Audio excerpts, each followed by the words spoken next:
All right, we're recording Joseph Oregon, as it were. I had made a mistake on that earlier. Is it all right if we record this interview for putting out with Starlight Sessions?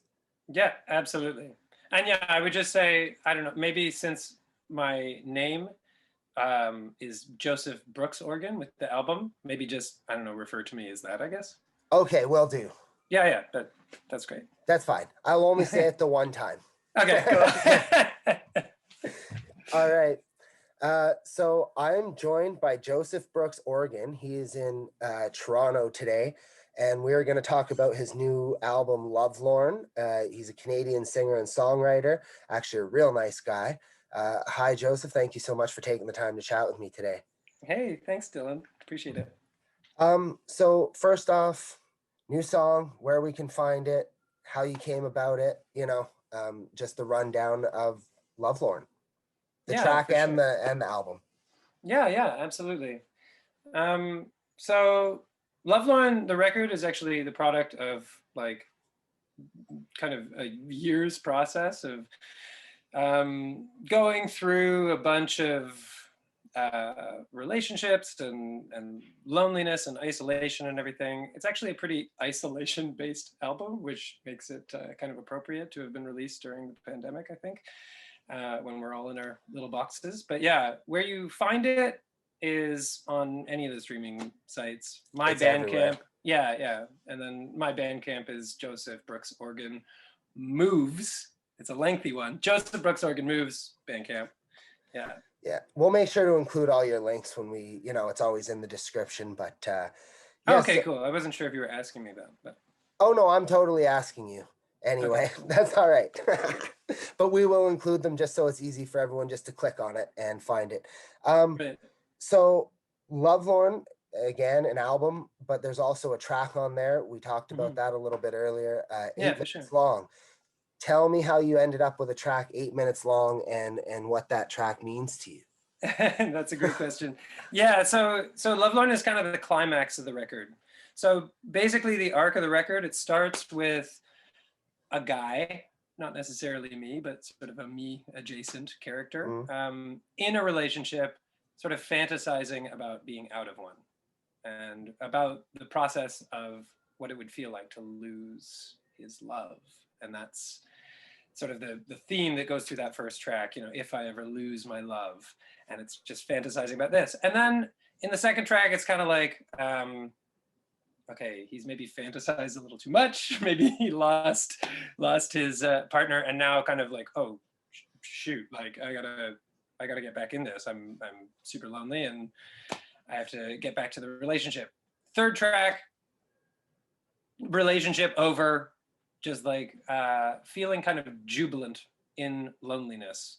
Fourth track, the jubilance has gone, and now it's just like desolate, desperate loneliness. And then we reach kind of the pinnacle, or at least like the big climax of the record, and that's Lovelorn. And that's just sort of all of this stuff coming together into a kind of like what is ultimately kind of a numbness, but it's synthesizing all of these elements that have been at work throughout the record. So I think that's kind of why it takes 8 minutes. And it's not just all lyrics or anything. There are a bunch of lyrics in that song, but there's also like a lot of instrumentation in that song. And I have 9 musicians on the record, and they all kind of like come together in that song. There are sparser songs with just, guitar and voice, but then that song is really the expansion of everything out. Yeah. It's funny because it sounds like sort of a, what's the word I'm looking for? Almost like a very dark sort of theme, yet you seem sort of to be very comic when you're talking about it. And I'm like, Jesus, it sounds like a tragic comedy, but played out. And I kind of like that though, because you seem like it seems very story oriented, which you don't see like it's not. Yeah, I like that there's a story and a progression to the album as far as the story goes, which is not as very common. No, totally. I think that all the time. And actually, I do write songs that are like self-contained stories, but this was this was a bigger project. Totally, it was to have a narrative arc throughout the album. And you talk about kind of a dark comic thing, like, so the third and fourth track. The third track is called "Best So," and the refrain of that is "Lonely, lonely, I am best so." Which is, that's the sort of, you know, being jubilant in one's loneliness or whatever, feeling a freedom or a liberation in one's loneliness, which I think is totally possible, you know. And that line is taken from a William Carlos Williams poem, just an aside. But then, so you just get "lonely, lonely, I am best so," like a bunch of times. And then the next track, there's this like tape cut, this hard cut that happens. You actually like have a sample of a tape just going like, and then it stops, and then you have the next track, and the first line is, "I've never felt this lonely before." And it's just sort of goes from like this happy guy, like, "Oh, I'm so lonely, this is so great." And then it's like, "Oh my God, what have I done?" I'm like, you know, so there is this kind of comic element, but it's also really real. And I think that it's, I don't know, hopefully, well, sort of like hopefully relatable, but also I don't really wish that on anyone. Well, I think that the unfortunate thing about those kind of topics is it is going to be relatable to, you know, 99% of every single human on this earth that's lived, you know, basically any amount of time, you know, being disappointed, being happy to happy to disappointed is just being human. But I really like the way you describe the particular album. I see it in my mind as a play. Yeah, You describe it, and I really think that's pretty cool. I think that the you know, insert that comes with that record could almost be a really good read on its own if it were to be written out as a story. I think it would be pretty neat. Nice, thanks, man. Yeah. Yeah, no, that's cool. Very Pink Floyd The Wall sort of movie yeah, kind of that vibe. old like concept album thing that, Yes, like, yeah, you're right, it's not done as often these days. No. Well, I don't know many albums that have their own movie. I know lots of movies that have soundtracks, but very rarely is there, you know, does the soundtrack come first. I think that's really cool. And I actually like the way you explained it. Thanks, man. So how many years have you been playing music in general? Yeah, like, so I've been playing music since I was 7. You know, I started on piano, and I always wanted to play drums. Drums was like a big goal for me. I was bugging my parents all the time to get me a drum, well, or let me, you know, earn up enough money with my paper route to eventually buy a drum set, which happened. Finally, I wore them down, and I got a drum set when I was 12, which was incredible, because, like, man, kudos to them for putting up just with the sound. It's like, sure, you can pay for it, but then they still have to put up with like the way too loud 12-year-old drummer, you know, who doesn't know about dynamics and stuff. Yeah.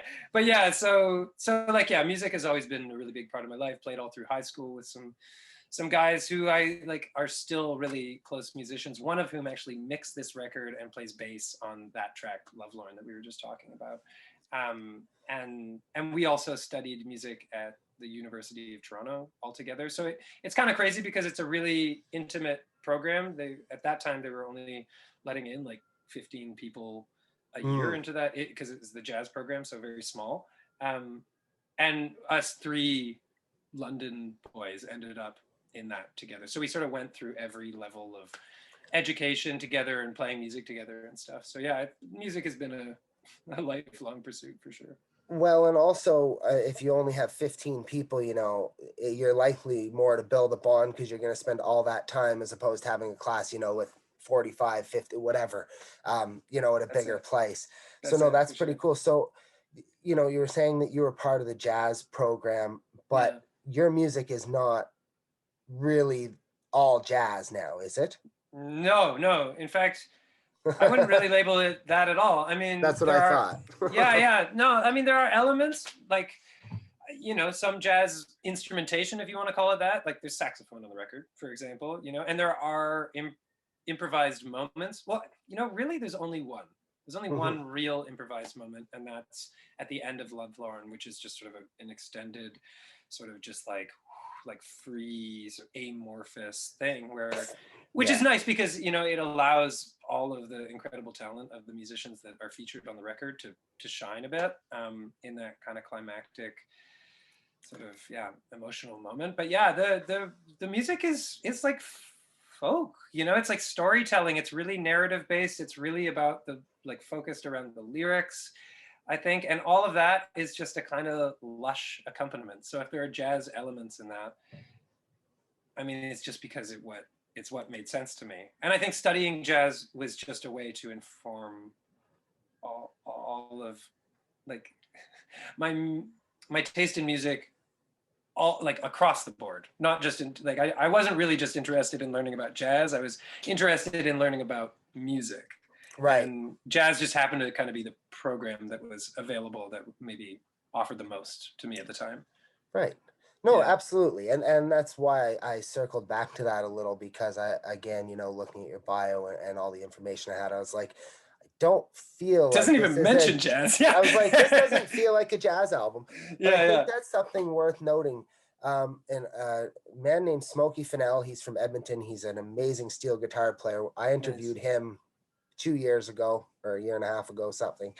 And I asked him once, I said, what's the most important advice that you can give to a musician? And think about that, because you're going to get that question too. Everybody does. But Yeah, he told me, he says, play with everybody you can, whatever you can. He said, even if it's not your type of music, he said, if you get a chance to, jam with a country band for an afternoon and you play in a metal band, he says, go play. yeah. I love that. I He love says, that. spread that out, because he says, that's how you bring sort of your craft full circle. Yeah, So absolutely. so knowing that this album wasn't particularly a jazz album, and you mentioned you were in school for jazz, I took an opportunity to just build on that theory, because I've always loved that answer. For sure. And more to that point, if you were talking to a young artist Yeah. or band, what would be your one piece of advice or takeaway from your early days in music that you would, pass on as your sort of legacy one in just this time, not forever, just today? Yeah. No, I love it. And it's not that far off from what you were just talking about. I think playing every kind of music that you have the opportunity to play is really great. But I think mine would be like just really listen to everything and really check it out. And it's so easy to close yourself off to certain genres or something, or to say, oh, I am a punk rocker or something like that, and so disco's not cool. Yes, no, To see it, 100%. but like I just think there's so much value to be had in all of them. And like now more than ever, people are just synthesizing those in such a cool and interesting way. And I think genre is just becoming more and more fluid and kind of meaningless. And so, and that doesn't just mean like, all the stuff that you see on Pitchfork, that means like, yeah, check out like some, like some weird, like I always used to love to go into, use CD shops and just like go to the world music section and just see these like weird sort of one of a kind finds that just somebody ditched along the way. And Toronto being such a multicultural community, you never know what's going to be dropped there, and you can find some like weird Bulgarian folk music or something, or like some Egyptian drumming, or like there's just so much music in the world, and music is not just one thing. And that would probably be my No, my piece listen, of advice. no, that's a great, I like that, because honestly, through even doing these interviews, there's a lot of artists, sometimes without even meaning to, you kind of pigeonhole yourself into either one genre or one sort of area, whether that's because you build contacts in that area or whatever. Particularly for me, because I'm not, I'm musically driven, but I'm driven to book good shows and to, manage bands well and stuff. So We for need me, that. I don't care what genre it is, but Sure. inherently I end up, you work with one type of band and they tell their friends, well, they're probably in that similar circle, and it Yeah. gets kind of hard to get out. And I've listened to a lot of new artists who are doing interviews and just working with other people and like forcing myself to stay, like not have that happen.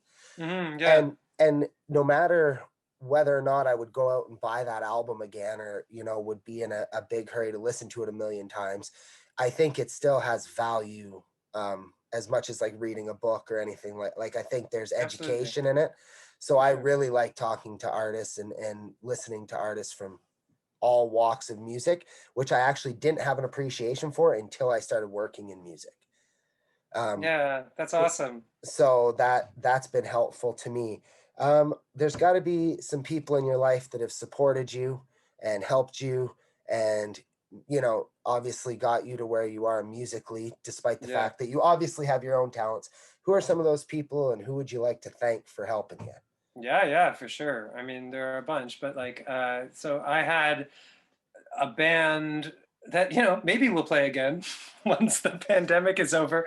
Someday, But yeah. yeah, a couple guys in that band, Spencer Cole and Zach Bynes, and those guys were also in Weaves, Hmm. another Canadian Juno nominated Polaris Prize shortlisted multiple times band. Those guys are two of my best friends and best musical comrades. And like, I don't know, so it's just the whole like Toronto scene. I mean, whatever. I know a fraction of it because it's so big, but um, but yeah, people are always meeting and crossing over and stuff. And I've got so many close friends and so many not as close friends, and they're all just, yeah. I'm so grateful to have them all. The incredible influences that I had at U of T. Yeah, there's loads of talent in this country. Sure is. Yeah. And that's something else again that I learned through music, is that there's a far cry from starving musician and rock star. Yeah. There's Yeah. a lot of artists in the middle that, you know, you would never hear of unless you were out looking for bands to fill bills.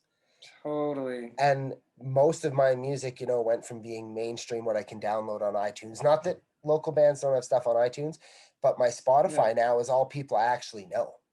You Yeah. know, Yeah. you know what I mean? You start playing music of people you actually know, and Oh it's man, it's the best. And there's so much of it. You know, it's like it's a bit of a crapshoot who gets to be who you know breaks through or whatever, right? Like, I mean, there are certain things that get you through, obviously, but like, you know, there can be incredible music that falls through the cracks. That's been the way through history. It's really interesting to think about, actually, all the people that we never got to hear and will never get to hear. And, you know, it's important to pay attention to what's around you, you know? well, and the other thing too is, and this goes back to a show at the Starlight, and I don't want to quote this wrong because Tyson, the owner of that venue, is going to see this. So if I'm wrong, he's going to bug me. But Yeah, sometime in the mid '90s, I believe it was, Nirvana played the yeah, Starlight Room to like five nice. people. There's Yeah, I think only a handful of pictures that came out, yeah, and nobody would have ever guessed that they would have become what obviously we all know Nirvana. You know, they had like five people at their show or yeah, something yeah. like that. That's crazy talk. Yeah, It was that's it right. was a very small show, and then, you know, not long thereafter. And I think that you're right. A lot of amazing artists, like, you know, when Nirvana quote unquote got famous a Mm. year or two later, they were probably just as good as they were that night, Yeah, you totally. know. And if they wouldn't have, you know, as things transpired for them, we probably would have never known who they were. So That's it, right? that's actually an interesting thought, and I've never saw it like that. That makes me think. I like that. Most people can't make my brain work any harder than it does, but you're doing it, so I appreciate it. Thanks, man. Is there anything that we didn't cover that you'd like to talk about, or would you'd like to, you know, let all the millions of people that are going to see this know? I'm just kidding. There's no way millions of people are going to listen to us talk, but there are going to be people that are going to watch this. So if there's anything that I missed that you'd like to talk about, by all means, you go right ahead.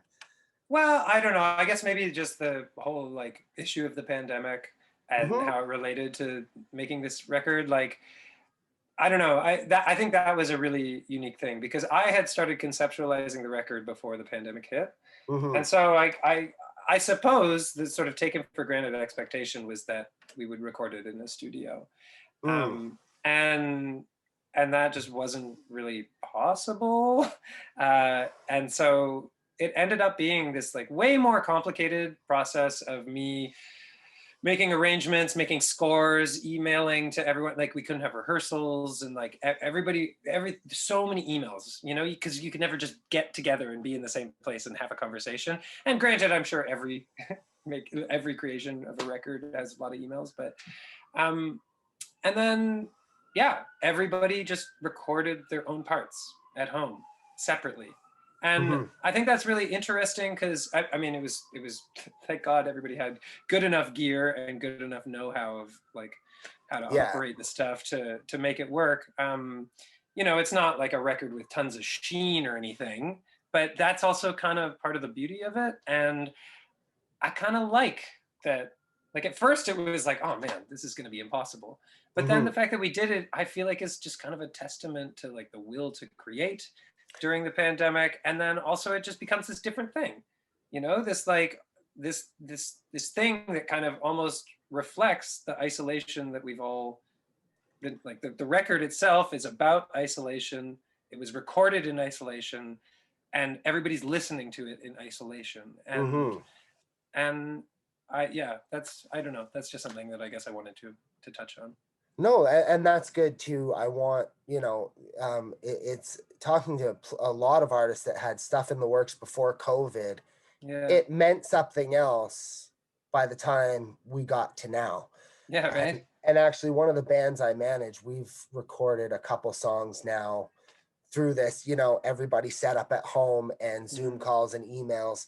And it is a lot to get done. Like what a band can do in an hour in the studio or in the jam space takes like a week of emails. Yeah, right. I know. And Dropbox files and click tracks and pre-pro and demos and 7 mixes. And it's a lot.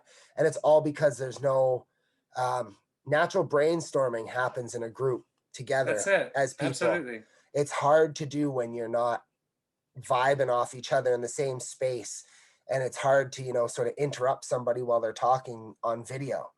In person, you'll just slap your buddy in the arm and say, hey, be quiet, I got an idea. But on Zoom, for some reason, people tend to sit there and wait for the other guy to finish talking. And by that time, they forget the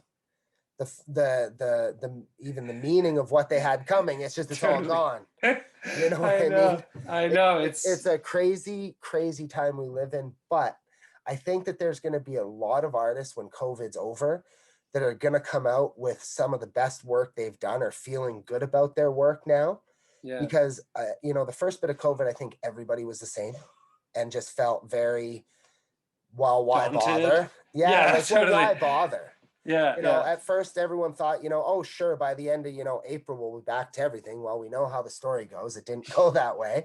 And I think that people kind of, you know, everybody, myself included, kind of hit a wall for a little while and was like, well, you know, what can you even do? And then I started pitching to the bands I managed and all the people. I'm like, let's not waste COVID. I've never had more free time in my entire life than I have through COVID. Yeah. Let's do something, like anything. I don't even care what it is. Even if it's not good, let's just do something. Yeah. I think it was exactly at that point when I started actually piecing the record together. Because as I said, I had to conceptualize. I had the songs written, but then I had to like arrange them. I had to actually get the people on board and everything, do all the kind of logistical stuff. And it's like, I think it's right at that exact moment that, you know, sometime sort of late summer or something, or like maybe midsummer or something, when it's like, okay, I've been writing like a bunch of music, which was nice. Yeah, I had the first week of complete paralysis, and then I started writing a lot, and then then I was like, okay, now I actually like, we're not coming back to normality anytime soon, so I just gotta like capitalize on this. And utilize the time. And it's also a good time for bands like, you know, particularly local bands. We're gonna spend money recording and shooting music videos and things anyway, which is what we did as long as we were allowed. And that's also to help infuse photographers and studios and things that aren't as busy as they were.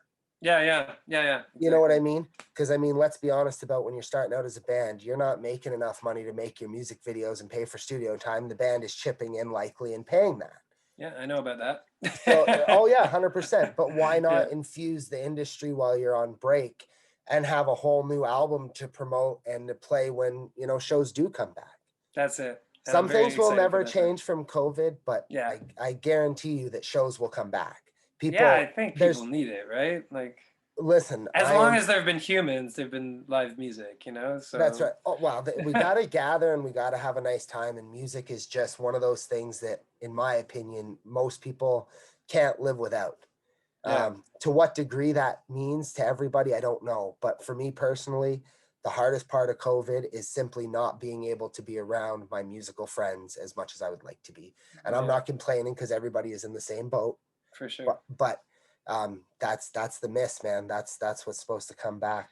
I know, I feel that. But, well, what a gift that we can do this, though, and just gab about it, at least. I mean, God, can you imagine the pandemic 20 years ago? Even that long ago, it would have been that different, you know? Like, at least Oh we yeah. have Well, that was at the Zoom. beginning of like MSN, and like there was no video chat in those days. There was not such a Yeah, thing. yeah, Um, exactly. anyways, Joseph, I appreciate your time, and actually I had a really great time chatting with you. Oh, me too, Dylan. Thank you so much. Everybody that's watching this, it's going to be on Starlight Sessions, a Spotlight on Joseph Brooks, Oregon. Don't want to make a mistake on that. We'll have all the links and everything. Thank you all so much.